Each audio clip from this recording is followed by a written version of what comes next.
Hello and welcome to another Quake Champions video, a bit of a update to the previous one where we looked at Nix and the actual announcement of the beta itself. We've had plenty of new information from PAX East and interviews and the like, so let's dive right into the first bit we want to talk about, and that's the payment model. This is going to be a free-to-play game. What do you make of that, Tim? Yeah, I mean, initially I guess we all planned just to buy the game. Some people thought it'd be free-to-play, but this way it's kind of both. If you want to play it for free, you get to play as Ranger. If you want to buy it, you get access to all current and future champions. And I think you can rent champions using an in-game currency, and you can buy them individually as well. Yeah, is it favour that you can earn to buy things in-game or rent things in-game? And there was something about trials you could do, like one currency you could use to buy another currency to run trials in order to, I don't know. There's some weird, interesting stuff going on with the actual currency system, but I think this is a positive change over previous Arena FPS games and maybe even some of the current ones which are being developed, because it just gives access to a lot of people that wouldn't be willing to try it because of the payment barrier. One question it does bring up though is the ability for like aimbotters and wall hacks and various stuff like that, cheaters in general, because having an actual payment barrier does keep a lot of people out, at least in that regard, so they're going to have some pretty solid anti-cheat. But I do think it's necessary, or at least definitely favourable, that an Arena FPS game that is a AAA game is also being free-to-play, just because we don't have any players in the genre. Like, yeah. This is quite a good chance to get them. Yeah, and like if you like buy something you don't like it, you're gonna, especially these days, refund it. Or even like at worst, you might kind of buy it, dislike it, and then like spit hate about it all over the forums and whatnot. But if you just download something you don't like it, it's no real like problem for your back. So I think it's definitely best, right? Yeah, there's so many different ways to play it now, so many different ways to buy it or to engage with it, that I think this can only be a good thing. Yep. So next up, we had a look a little bit more at game modes, and there's been some more information regarding that. And it seems the information we've got suggests that Duel is going to be very much a heavily supported game mode in terms of esports. Tim Willits has kind of gone on record saying that he really sees Duel as this epic fight between like two great champions in a 1v1 arena, which isn't really that well supported outside, like in esports. Like outside of StarCraft 2, I can't really think of anything. I mean, there's obviously the fighting games, which is its own niche, but that is somewhat separate to traditional esports. So having like another really good 1v1 game, I think, is definitely a good niche for it to have. And he's definitely not disregarding team games either. They're talking about Sacrifice, but at the same time they're talking about how the feedback they had on Sacrifice meant they've got to go back and really give it a second look. But yeah, we're both like lovers of Duel, and I think it's fair to say that we're really excited to hear that they really want to support it and make sure that it's up there. Yeah, you kind of get the impression that they want to use team games to kind of bring the people in and engaging with a cool new interesting mode that isn't as unforgiving as Duel is, but also push Duel in the esports sort of zone and kind of capitalize on the fact that they have a niche within esports.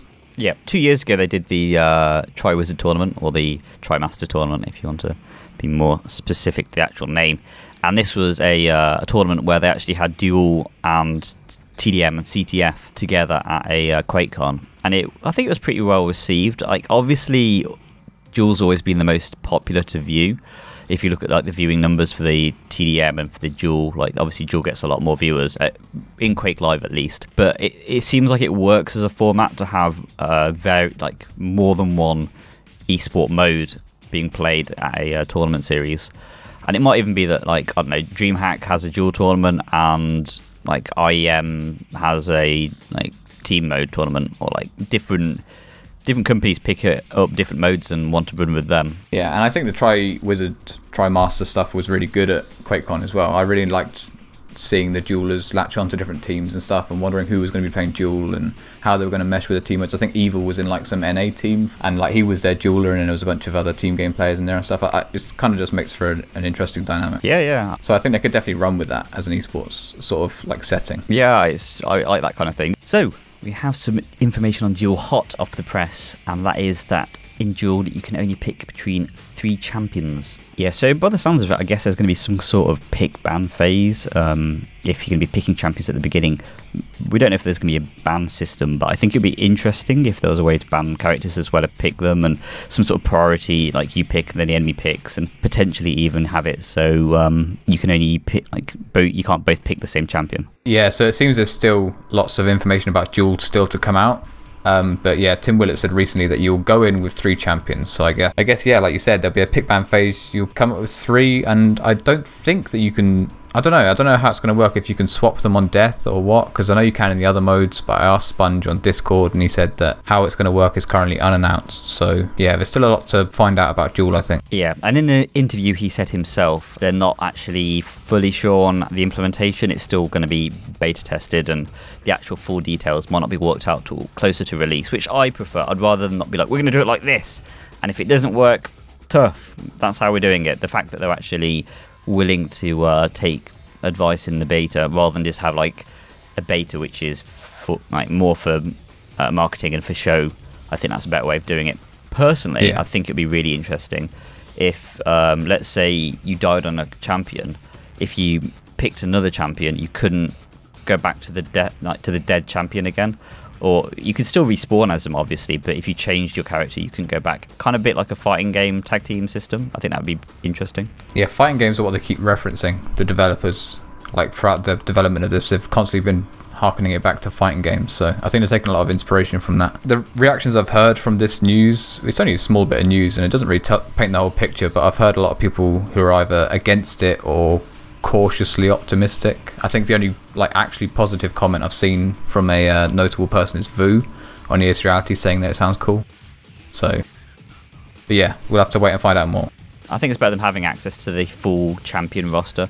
Yeah, what I didn't want, is that people were just going to die, swaps Scalebearer. He dies again, swaps to Nyx, dies again, swaps to Visor. Yeah. I didn't want people just constantly changing throughout the Duel. Yeah. I want it to be some sort of predictable aspect to it that people can work off, information your opponents can use based on knowing what you have the options to be able to do. Yeah, I still think 2 is a better number, because even with 3 you've got a lot of different options. The fact that you can't get access to all of them, I think, is the big takeaway from this, and I'm really happy with that. Yeah, definitely a good start.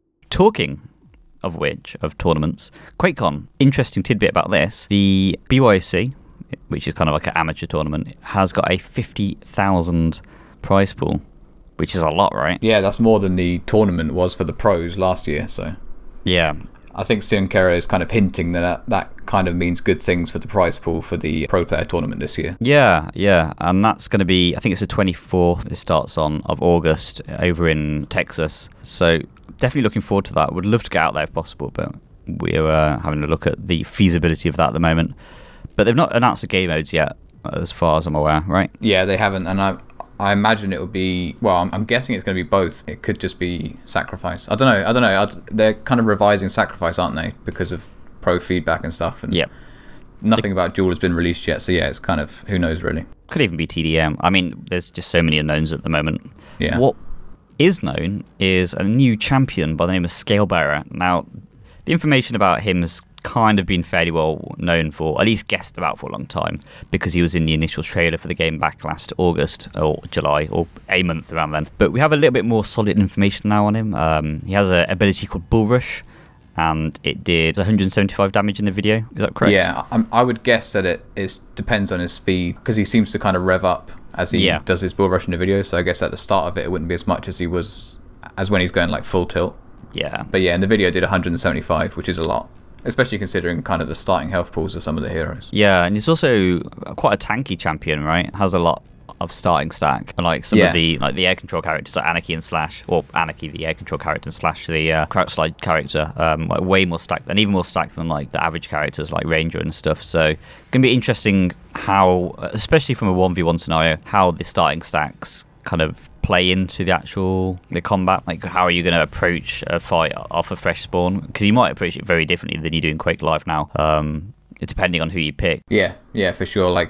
You have to consider everything so differently depending on who you're playing against. So we've had packs as well last week, and there's quite a lot of new information about that. Cosmetics is one of them, which looks pretty cool. Yeah, there was way more cosmetics than I thought there would be. There was skins, pretty much every hero I saw. There were tons of weapon skins. Like there's a Quake World rocket launcher. I think I saw a Shambler hat for Ranger.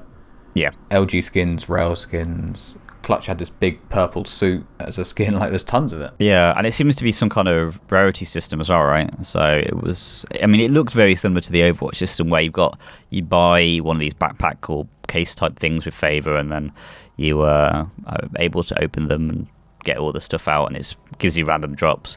I mean, it's not the most important thing in the world, but to allow characters or people to have personality in the way their champion suits their own, they've got a certain iconic look to them. I think that's pretty cool. It gives the ability for sponsors to provide kind of customized skins for their characters. So if you're doing like a tournament, you might be able to kind of get a special like weapon skin or even like backpack or whatever for the characters, and you can use that to sell to the viewer base, and that will kind of provide money for the actual game itself, for the tournament itself. Sorry.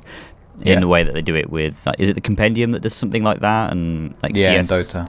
Yeah, and like in Counter-Strike. I think it's also important just because if someone who hasn't played Quake before is coming into this new Quake game and they see there's no cosmetics or crates or something, I think they'd have a heart attack. It's so like standard these days.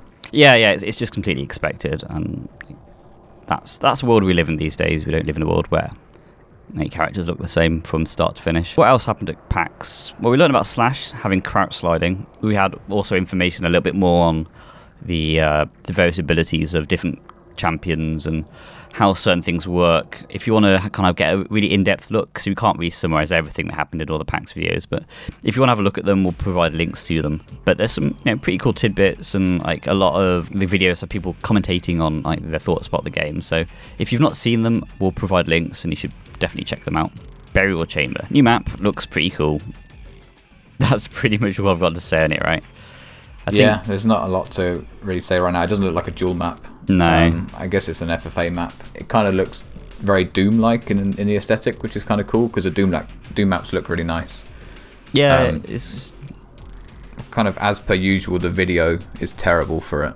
Yeah, and this is something we kind of mentioned in the first video, and we've talked about a lot since, that whoever the marketing team is for the game is kind of providing really wooden like performances, like because obviously it's completely scripted, right? The videos that they're putting out, and it's creating a really bad impression for the viewer base. Like the people who are watching these videos, like, oh no, Quake Champions looks really slow and boring and dull. It's not like traditional fast Quake. And then you go watch the PAX videos, and all the comments on that are like, oh wow, look how fast it is. This looks really fun. And like, even though the PAX videos are shot on a mobile, and these are like really nicely produced, well, I say nice produced, they look good in terms of the graphics. The actual content is awful, and it's too late. I think they've done a lot of damage to the brand because of this. I mean, I think as soon as they put out another official video that has some good stuff in it, I think it'd be quite easy to start turning things around. I just don't think they're going to do that. No. They got 0-4 in the office, for Christ's sake. Just make a nice video. And another annoying thing was how everyone kept dying so quickly in all the things. It didn't have the same arena FPS combat where people fight with a bunch of different guns over large portions of a map. Yeah, everyone's just dying to like. Right? Everyone's just dying to like three heavy machine gun bullets or something, and like you said, really wooden, really scripted, and it just doesn't make the game look fun. It looks like they've like shot this as like a scene for a movie where they shot it like 10 times, and like there's a director saying, you stand here now, and then you rocket jump to here, and then you die here, and it's not. Maybe it works for like other traders for like slower paced games, but it just looks so bad for this. And I think it's going to take the beta, because I assume there's not going to be an ND on the beta. I assume like when we get keys to it, we can start putting up footage on the channel and stream it and stuff. And I think that will turn a lot of people's opinions around, because the PAX footage can only go so far. Like people don't want to watch like a shaky like mobile phone camera footage of a game. They want to see the actual in-game stuff. And I think until the beta happens, there's going to be a lot of people that aren't that interested in the game based on the trailers. Yeah, you can't really expect people who aren't complete enthusiasts to watch all this camera footage. I think that's pretty much all we want to talk about, right? Is there anything? Yeah, I don't know which champion's supposed to be revealed next. Is it Anarchy, I think? Possibly. I mean, I could look at it now. But I don't know what other bits of information we'll get, because there's no more like events that they're going to have the game at. So aside from hopeful beta announcement soon or a new map reveal. Anarchy's the only thing on the cards right now. Yeah, Anarchy is on the 29th of March, which is, I believe, Wednesday. Yeah, this Wednesday coming. And then there's Clutch on the 4th of April, and the 12th of April. It's every 2 weeks by the looks of it. But yeah, I've heard people say the beta might be out next week with Anarchy. I'm not entirely sure if that's going to be the case or not. It's just wild speculation at this point, but it is definitely going to be soon, because like that's what they keep saying at PAX and all the interviews, that it's going to be out very soon, the next few weeks. So I wouldn't be surprised if we see it out either like late March or very early April. Fingers crossed. Yeah. Thanks for watching. I guess we're done. We'll do some more videos like stuff soon, right? Yeah. Catch you on the flip side. On the flip side.